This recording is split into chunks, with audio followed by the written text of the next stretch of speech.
क्योंकि ना अनुराग भदौरिया का सोच बदलता है, ना उनका दिमाग का वो फ्रेम बदलता है। वो वही सोचते हैं, क्योंकि उनको हर एंगल में मतलब बीजेपी का विरोध करते करते वो सनातन का विरोध करने लगे हैं। प्रॉब्लम ये है। हालांकि इन सब विपक्षी नेताओं में Chalam Mani ji, Akhilesh Yadav is the only leader जो गए हैं संगम पे।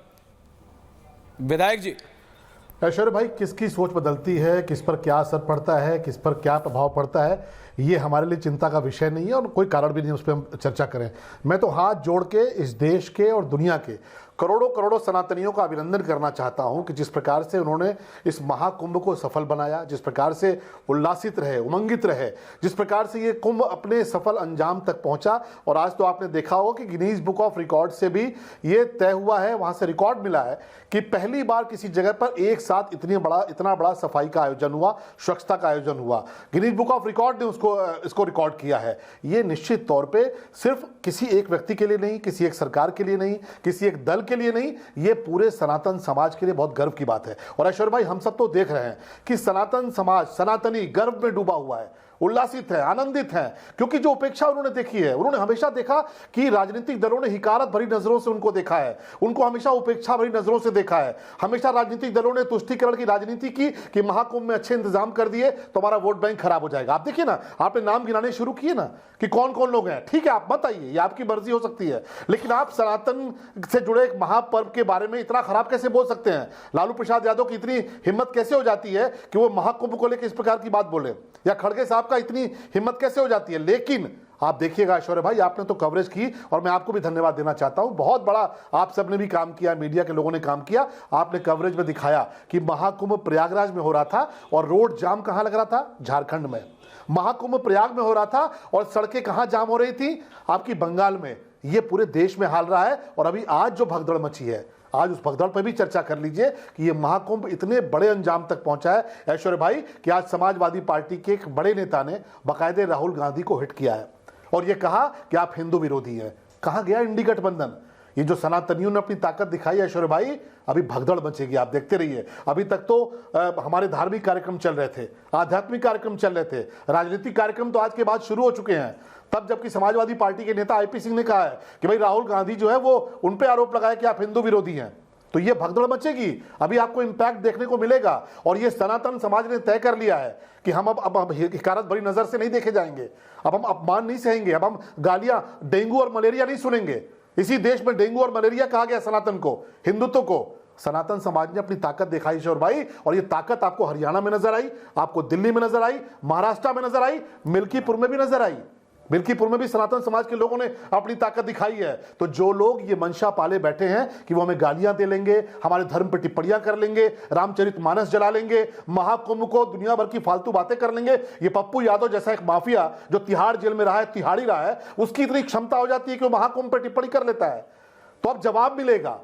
और ये सनातन समाज जब जवाब देता है तो ऐसा जवाब देता है कि एक भव्य दिव्य महाकुंभ खड़ा होता है जिसमें 66 करोड़ से ज्यादा लोग, ब्रह्मांड में एक जगह पे एक साथ इतने लोग कभी नहीं आए जितने इस महाकुंभ में आए। तो मैं हाथ जोड़ के सबको बधाई देता हूं, माननीय प्रधानमंत्री जी को धन्यवाद देता हूं, माननीय मुख्यमंत्री जी को धन्यवाद देता हूं। और अभी हर्षवर्धन जी ने जिस बात का जिक्र किया कि ये हृदय से जुड़ी हुई चीज थी, इसीलिए मुख्यमंत्री जी की आंखों को देखा होगा जिसने, वो समझ सकता है कि इस आयोजन से किस गहराई के साथ वो जुड़े थे। प्रधानमंत्री जी का आलेख पढ़ा होगा तो वो समझ सकता है ये राजनीति का विषय नहीं हमारे लिए, ये हमारे लिए भावनाओं का विषय है। और इसलिए सनातन समाज अब एक चलम मणि जी, राजनीति हो रही है। हर राजनेता, अनुराग भदौरिया, राजनीति, अनुराग भदौरिया, आप मेरे को बताइए शलभ मणि त्रिपाठी की कौन सी बात से आप डिसएग्री करते हैं? देखिए, ममता बनर्जी की मैं दिक्कत समझता हूं। वो आज के जरा विजुअल्स अगर आप चला दें अभिषेक बनर्जी वाले गरिमा, हर्षवर्धन जी को 1 मिनट के लिए हटाइए। अनुराग भदौरिया, ममता बनर्जी नहीं आ पाई, उनकी प्रॉब्लम मैं समझता हूं। मैंने नहीं कहा रत्नाकर जी को भी रखना है, रिलैक्स कीजिए, मैं आऊंगा उनके पास। ममता बनर्जी की पार्टी में अलग दिक्कत चल रही है। ओनली अनुराग भदौरिया एंड शलभ मणि त्रिपाठी, उनकी पार्टी में दिक्कत चल रही है। अभिषेक बनर्जी को खुद आके बोलना पड़ा कि मैं बीजेपी में नहीं जा रहा। ममता बनर्जी नहीं आ पाई महाकुंभ, मैं समझता हूं उनकी प्रॉब्लम है, लेकिन अनुराग भदौरिया जी एक बार तो देखिए, एक बार तो देखिए, ये विपक्षी दल के नेता जिनके लिए आप कहते हैं ये हमारे बेस्ट फ्रेंड फॉर एवर हैं, हम ऐसे अपना नेता चुन लेंगे चुटकी बजा के ऐश्वर्या, इनकी हालत क्या है देखिए तो अनुराग जी। 1 मिनट तो सेंस कीजिए। प्रोफेसर साहब बोलिए। अब बोल लूँ मैं? देखिए, राजनीति और आस्था दोनों में फ़र्क है। भारतीय जनता पार्टी के प्रवक्ता ने क्या बोला? क्या बोला? कि मैं धन्यवाद देता हूँ देश के प्रधानमंत्री को और उत्तर प्रदेश के मुख्यमंत्री को। अरे सनातन में प्रधानमंत्री मुख्यमंत्री को आप धन्यवाद दे रहे हैं। आपको धन्यवाद देना चाहिए संत समाज को, आपको धन्यवाद देना चाहिए सनातनियों को। भाई ये पर्व संत समाज और सनातनियों का है, सब सनातनी वहाँ जाते हैं, डुबकी लगाते हैं। तो आप राजनीतिक तौर पे इसको लेके चले आए, आप वोट बैंक की बात करने लग गए। सनातनी अपने धर्म को मनाता है और आप उसमें वोट बैंक खोज रहे हैं। यही हमारे और आप में फ़र्क है।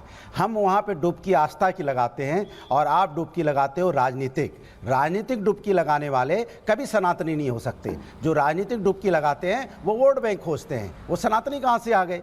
अरे आपको कहना चाहिए था कि इतना हम इस देश के अंदर में इतना जो लगातार हमारे देश में महाकुंभ पहले भी हुआ, इसके पहले 2013 में हुआ, उसके पहले भी महाकुंभ हुआ, उसके बाद आज हुआ, आगे भी महाकुंभ होगा। महाकुंभ कोई भारतीय जनता पार्टी का तो नहीं है, सनातनियों का है।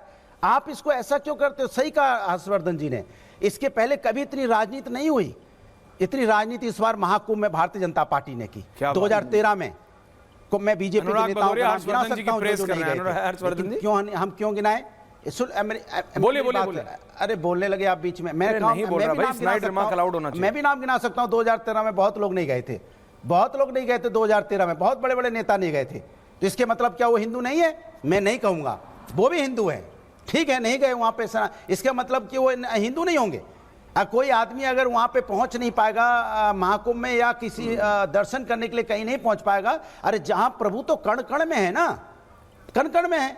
हर गांव में मंदिर है, हर घर में मंदिर है, हर दिलों में मंदिर है। यहाँ तो और मैं ये नहीं समझ पा रहा अनुराग जी, पेड़ के नीचे आपके नेता तो गए थे, जरा अखिलेश जी वाली तस्वीर चलाइए। आप क्यों इतना डिफेंसिव में आ रहे हैं? आप मुझे बोलने दो ना। आप अरे मैं बोल नहीं रहा, मैं आपको बता रहा हूँ, याद दिला रहा हूँ। आपके नेता गए थे, अखिलेश जी वाली विजुअल चलाइए। नहीं, मुझे मत बताइए, मैं सब जान रहा हूँ। नहीं, आप शायद दुबई में बिजी हो। बोल रहा हूँ, मुझे बोलने। नहीं, आप शायद दुबई में बिजी हो, मैं याद दिला रहा था सर। नहीं, अखिलेश जी गए थे। आप क्यों राहुल गांधी को इतना डिफेंस कर रहे हैं? आगे बीजेपी को बचाने के लिए। नहीं, मेरे को क्या जरूरत है, आप बताइए। शलभ मणि बैठे, नेता की नहीं है, बात सनातन समाज की हो रही है। बताइए ना, बताइए। आपको, अरे मेरी बात होने दो भाई, करो ना। बात होने में आप बीजेपी को बचाने के लिए तुरंत कूद के आ जाते हैं। मुझे नहीं बचाना है किसी को। अरे बीजेपी की गलत जा रहा है। अच्छा, बैक ऑन टॉपिक। बीजेपी नहीं, आप तो मैं डाइवर्ट कर जाऊंगा। हाँ, देखिए, मैंने आपको बोला जो लोग नहीं पहुंचे, जो लोग इस देश में 66 करोड़ आपके हिसाब से गए हैं, 140 करोड़ की पॉपुलेशन है, तो कम से कम कितने लोग नहीं गए? 30 से 45 करोड़ लोग नहीं जो हिंदू पहुंचे हैं। तो आप क्या मानते हो वो हिंदू नहीं है? या बहुत ऐसे घर में जो लोग नहीं गए हैं, बहुत ऐसे लोग जो दो तीन बार भी हुआ है। तो जो लोग नहीं गए, जो हिंदू, क्या वो सनातनी नहीं है? कैसी बातें करते हैं आप? क्या जो नहीं पहुंच पाए, जो 20-30 करोड़ लोग, 40 करोड़ लोग, वो सनातनी नहीं है? ये जो परसेप्शन भारतीय जनता पार्टी बनाना चाहती है, ये परसेप्शन जो वो कब्जा करना चाहते हैं समाज पर। अभी शलभ मणि त्रिपाठी जी, आप ये परसेप्शन बना रहे हैं कि जो नहीं गया वो हिंदू नहीं है, ऐसा है क्या? Anurag ji, now please relax. Ratnakar जी को लाइए।